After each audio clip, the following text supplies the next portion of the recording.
যায়িকাতুল মাউত। সাদাকাল্লাহুল আলিয়্যুল আযীম ওয়া সাদাকা রাসূলুহুন নবিয়্যুল হাবিবুল কারীম। একটা জবান বান্দা বান্দা বান্দা, আমি আল্লাহ তোমাদেরকে বড় মায়া কইরা বানাইছি। আমি আল্লাহ তোমাদেরকে অনেক ভালোবেসে বানাইলাম। আমি আল্লাহ দুনিয়াতে মানুষ পাঠাইলাম। মানুষ দুনিয়াতে আইসা আমি রব আল্লাহ তাআলার ইবাদত করবে।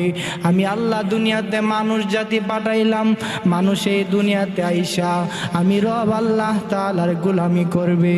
অথচ আজকে মানুষ সমাজ আমার আল্লাহর দুনিয়াতে আইসা মানুষ আজকে আমার আল্লাহকে ভুলে গেছে।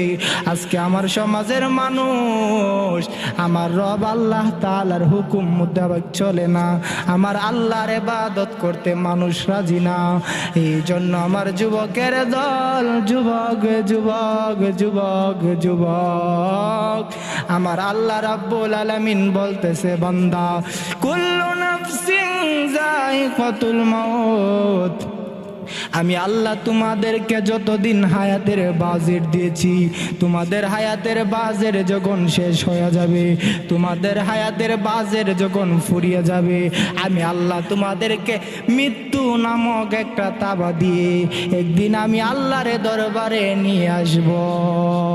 একসাথে বলেন না আল্লাহু আকবার। এই জন্য ফুলের সৌরভ মানুষের গৌরব চিরদিন থাকে না। আজকে গায়ের মধ্যে জোর আছে, চাইলে আপনি মসজিদে আসতে পারেন। আজকে গায়ের মধ্যে শক্তি আছে, আপনি চাইলে আমার আল্লাহর রাস্তায় আসতে পারেন। কিন্তু আপনি আমি মসজিদে আসতে রাজি না।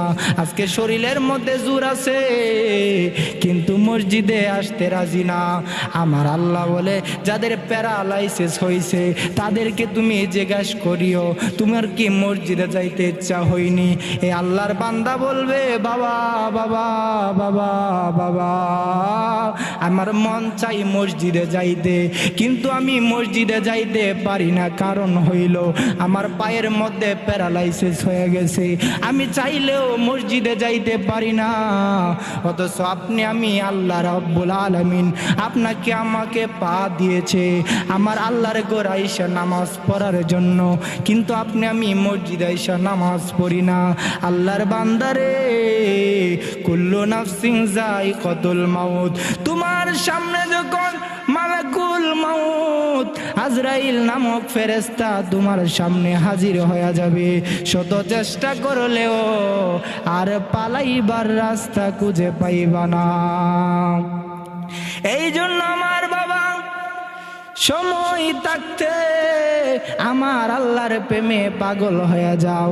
আমার আল্লাহ বলে, আজরাইল এমন একটা ফেরেশতা যে আজরাইল একজন মানুষের সামনে যখন একবার যায় আর দ্বিতীয়বার আজরাইল ফেরেশতা যায় না। আজরাইল বলে, আমি কেমন আজরাইল জানোনি গো? আমারে যদি দুনিয়ার কোনো মানুষ একবার দেখতো, দুনিয়ার কোনো মানুষ যদি দেখার পরে দুনিয়াতে থাকার সুযোগ পাইতো, এই বান্দা কোনোদিন নামাজ ছাড়তো না, এই বান্দা কোনোদিন রোজা ছাড়তো না, এই বান্দা কোনোদিন আমি রব আল্লাহ তাআলার জিকির ছাড়তো না। এই বান্দাগুলা পাগল পাগল হইয়া আমি রব আল্লাহর প্রেমে পাগল হইয়া তারা মসজিদে চলে যাইতো, তারা নামাজে চলে যাইতো, তারা চলে যাইতো যে জায়গার মধ্যে ইসলামিক মাহফিল হয় সেই জায়গার মধ্যে। অথচ আপনাকে আমাকে আল্লাহ পা দিয়েছে, হাত দিয়েছে, সমস্ত কিছু দিয়ে আপনাকে আমাকে আল্লাহ বানিয়েছে। এত সুন্দর করে আল্লাহ মানুষ বানাইলো। আমার আল্লাহ মানুষ বানাইছে একটা মাত্র কারণে রে বাবা, কারণ হইল মানুষ জাতি দুনিয়াতে আইসা আমার রব আল্লাহ তাআলার প্রশংসা করবে। মানুষ জাতি দুনিয়ার মধ্যে আইসা আমার রব আল্লাহ তাআলার ইবাদত করবে। এই জন্য আমার আল্লাহ মানুষ বানাইলো। অথচ আপনি আমি দুনিয়ার জমিনে আইসা আমার আল্লাহকে আমরা ভুলে গেছি। এই জন্য আমার বাবারা, আমার আল্লাহর প্রেমে পাগল হওয়া লাগবে। কেমন পাগল হওয়া লাগবে?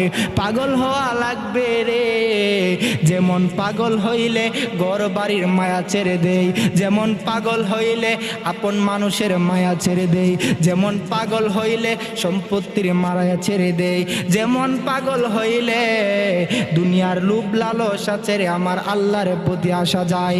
যারা আমার আল্লাহর প্রেমে পাগল পারা হয়ে যায়, আমার আল্লাহ স্বয়ং নিজে তার প্রেমে পাগল হয়ে যায়।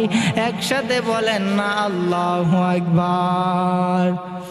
বন্ধুরে আমার, ও আমার বাবারে, ও আমার বিজয়নগরের বাবারা, গভীর মনোযোগ নিয়ে বসে যান। আমি আগেই বলেছিলাম ফুলের সৌরভ, মানুষের গৌরব চিরদিন থাকে না। যেই দিন আপনার সামনে আমার সামনে জিন্দেগি তোর যাইরে ফাঁকি দিয়া, আরে সোনার আদম জিন্দেগি তোর যায় ফাঁকি দিয়া। বলো জিন্দেগি তোর যাইরে ফাঁকি দিয়া, আরে সোনার আদম জিন্দেগি তোর নেতে সারা জীবন আমি থাকব নবীর চরণেতে, সারা জীবন আমি থাকব ভালোবেসে